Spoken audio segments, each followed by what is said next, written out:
O direito empresarial é um ramo do direito que disciplina as atividades das empresas. A doutrina conceitua o direito empresarial como o conjunto de normas jurídicas que regulam as transações empresariais que visam a produção e a circulação de bens e serviços por meio de atos exercidos de forma profissional e habitual com o objetivo de lucro. Ele é um ramo do direito privado, sendo um desdobramento ou uma especificação do direito civil.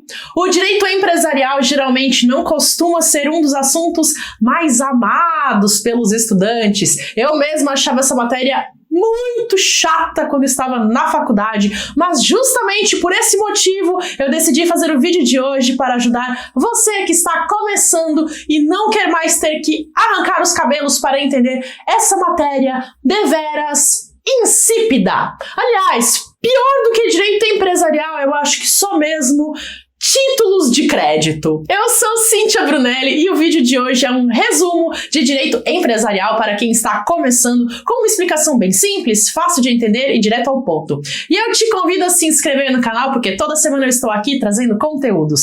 Uma empresa é uma atividade econômica, profissional e organizada para a produção de bens ou serviços. E segundo o artigo 966 do Código Civil, considera-se empresário quem exerce profissionalmente uma atividade econômica organizada para a produção ou a circulação de bens ou de serviços. Aqui é importante falar que algumas atividades não são empresárias, como as atividades intelectuais.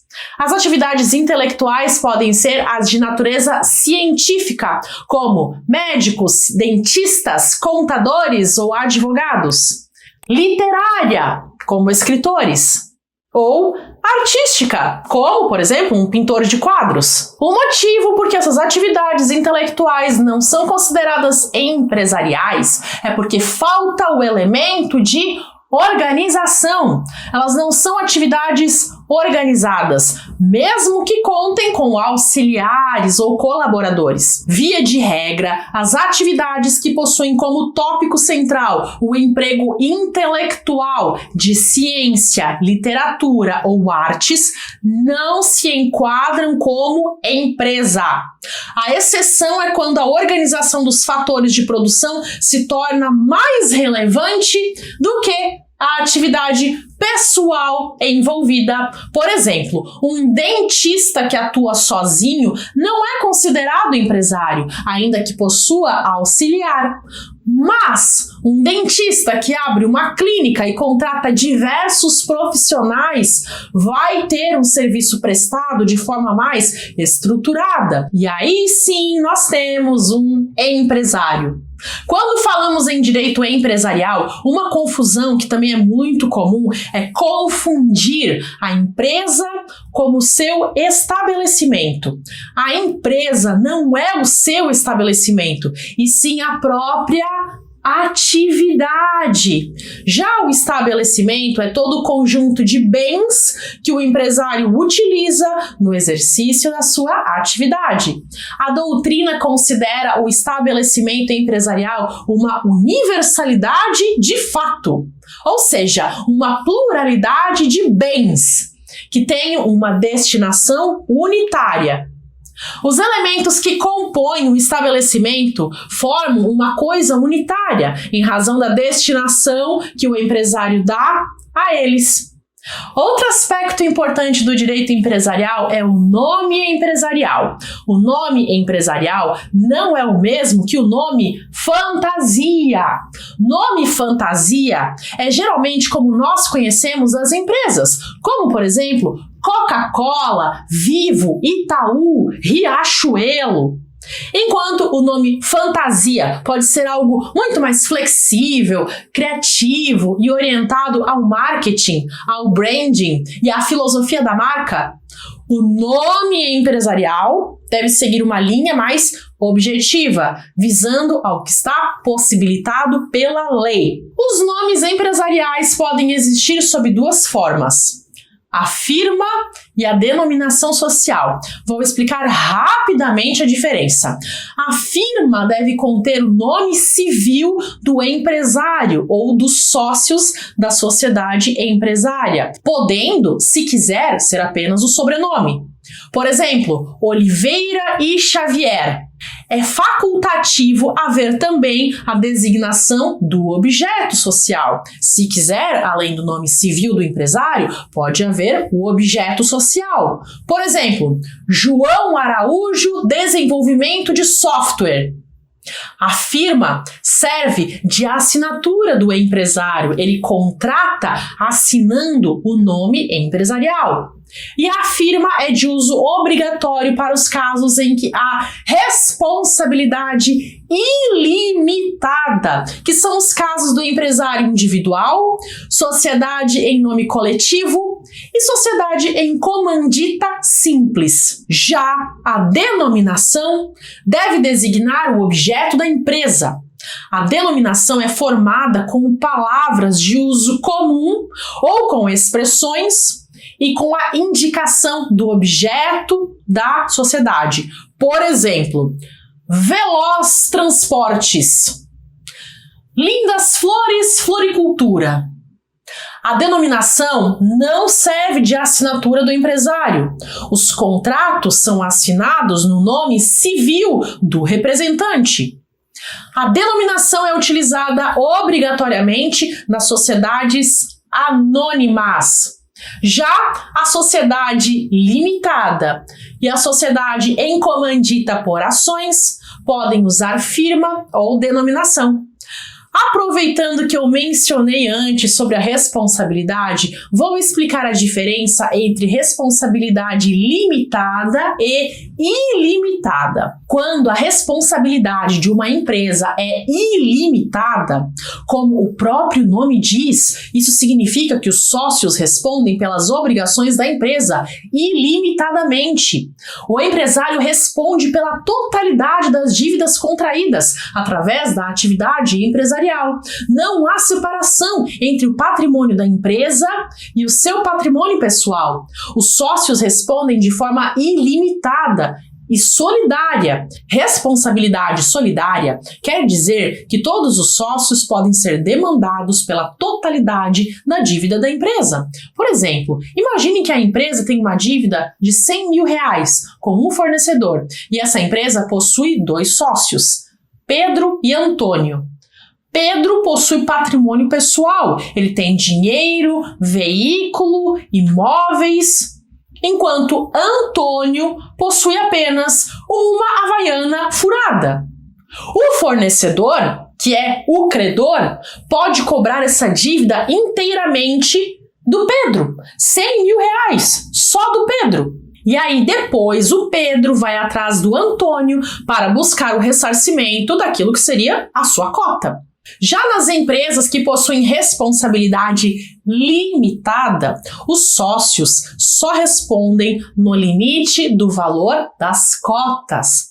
Existe um teto, que é o montante do capital aplicado, ou o valor da participação de cada sócio ou acionista na sociedade. Outro ponto importante do direito empresarial é mencionar os seus princípios. Como eu sempre digo, quando você está começando a aprender um assunto no direito, você precisa conhecer os princípios que regem o assunto. Os princípios são o grande facho de luz que ilumina e orienta o ordenamento jurídico. Os princípios são a bússola do direito. Então vamos aos princípios mais importantes para compreender o direito empresarial. Vamos começar pelo princípio da livre iniciativa, que permite ao cidadão poder empreender por conta própria em qualquer atividade econômica, tendo acesso à produção de bens e serviços. Temos o princípio da liberdade de concorrência, que permite que uma empresa possa concorrer livremente com as outras. Somente o Estado pode interferir mediante Por exemplo, a existência de provas que comprovem o uso de má-fé ou outras ações que firam a Constituição Federal. Existe também o princípio da função social, que significa que a empresa não existe simplesmente pelo propósito de obtenção de lucro, custe o que custar e doa a quem doer, mas sim também pela sua função dentro da sociedade. A empresa participa do desenvolvimento da sociedade como um todo e tem ali uma função social. Como desdobramento da função social, podemos pensar em outros dois princípios, que são o princípio da defesa do consumidor e de defesa do meio ambiente.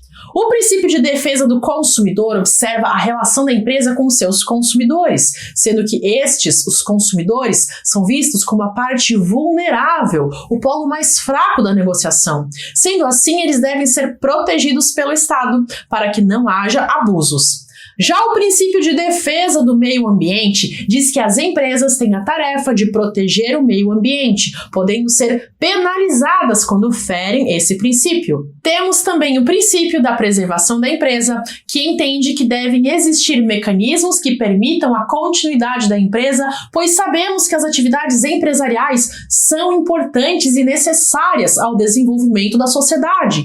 Empresas geram produtos e serviços que as pessoas utilizam e também são geradoras de empregos a milhões de trabalhadores. O Estado deve propiciar formas de que as empresas mantenham as suas atividades. Um exemplo disso é o Instituto da Recuperação Judicial, que cria um rito especial para que a empresa possa satisfazer os seus credores e continuar sua atividade sem precisar fechar as portas e demitir trabalhadores. Uma decretação de falência é a última opção, sendo utilizada somente quando não houver viabilidade em se manter o empreendimento. Esse vídeo aqui está curtinho, mas muito rico em conteúdo, então assista mais de uma vez se você achar necessário até compreender toda a explicação. E lembre-se de voltar ao canal mais vezes para assistir a mais vídeos dos demais assuntos que já foram publicados aqui. Eu sei que no começo é comum se sentir mais perdido que cego em tiroteio, porque o direito possui muitos detalhes mesmo, mas calma, estude um pouco por dia, todos os dias, com persistência e constância, e gradativamente você vai internalizar os assuntos. Às vezes leva tempo até sedimentar os conhecimentos, e é por isso que estudar diariamente é o melhor método de estudo. No dia em que você implementar isso em sua vida, você vai perceber o resultado e você vai se lembrar de mim.